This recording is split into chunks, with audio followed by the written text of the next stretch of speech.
The air grows cold, a whisper travels on the wind. It speaks of shadows and sulfur, of screams echoing in endless caverns. Deep beneath our world, beyond the veil of life and death, lies the abyss. It is a place of fire and torment, of eternal suffering and unspeakable horrors, and it is guarded, always guarded. Myths and legends across cultures warn of terrifying entities, the Sentinels of the underworld. They are the wardens of suffering, the jailers of lost souls. Their purpose, to ensure that none escape the infernal abyss.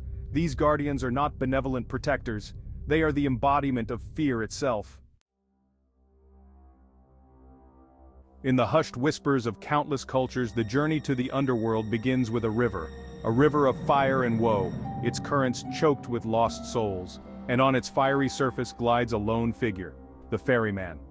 Charon in Greek myth ferries souls across the river Styx. His skeletal hand reaches out, demanding payment for passage. Only those who have paid the price of death may cross.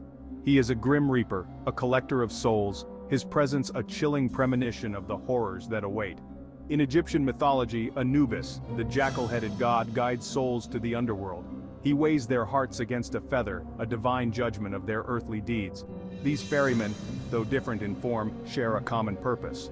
They are gatekeepers, ensuring that the natural order is maintained. The very air crackles with anticipation. A low growl rumbles from the depths, echoing through the caverns of the underworld. 3 heads, each more hideous than the last, rise from the darkness. This is Cerberus, the Hound of Hades, guardian of the underworld's gate. His eyes, burning like hot coals, miss nothing. Each head possesses a keen sense of smell. No soul, however desperate, can hope to escape his vigilance. Cerberus is not merely a guard dog. He is a symbol of the underworld's power, a terrifying embodiment of its unyielding grip on the souls trapped within. His presence alone is enough to quell any hope of escape. In the darkest recesses of the underworld, where shadows dance and whispers taunt, dwell 3 sisters.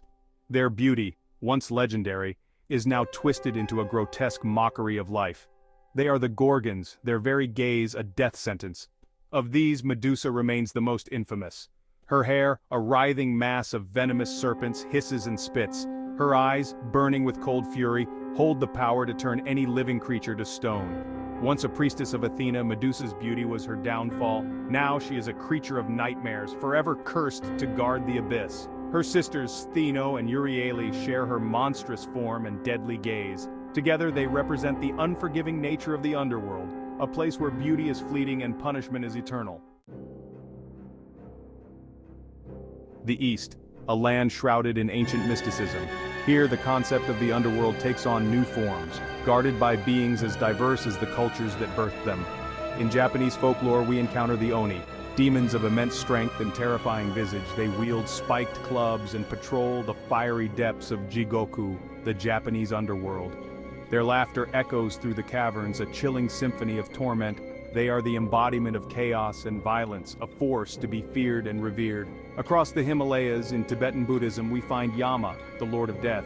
He sits in judgment, his wrathful face a terrifying spectacle.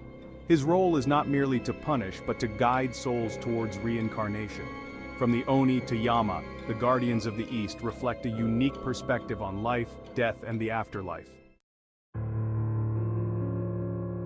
The darkness hums. It is a symphony of whispers, of unseen things moving just beyond the periphery.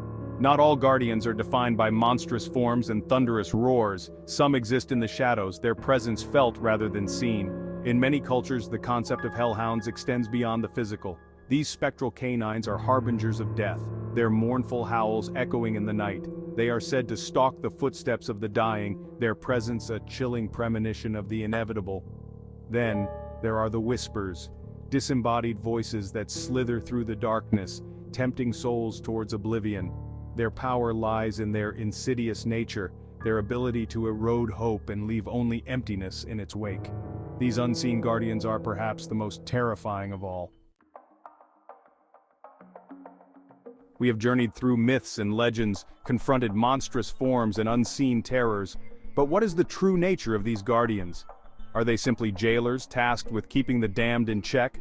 Or do they serve a higher purpose, a more profound role in the cosmic order? They are bound to their duty, tasked with maintaining the balance between life and death.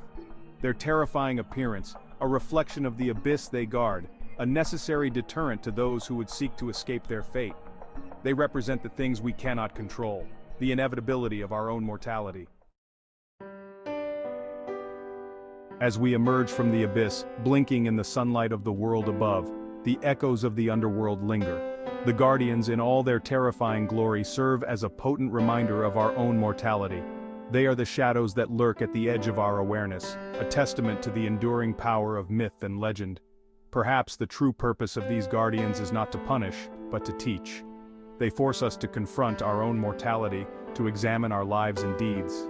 In the end, the Guardians of the Abyss are a reflection of ourselves.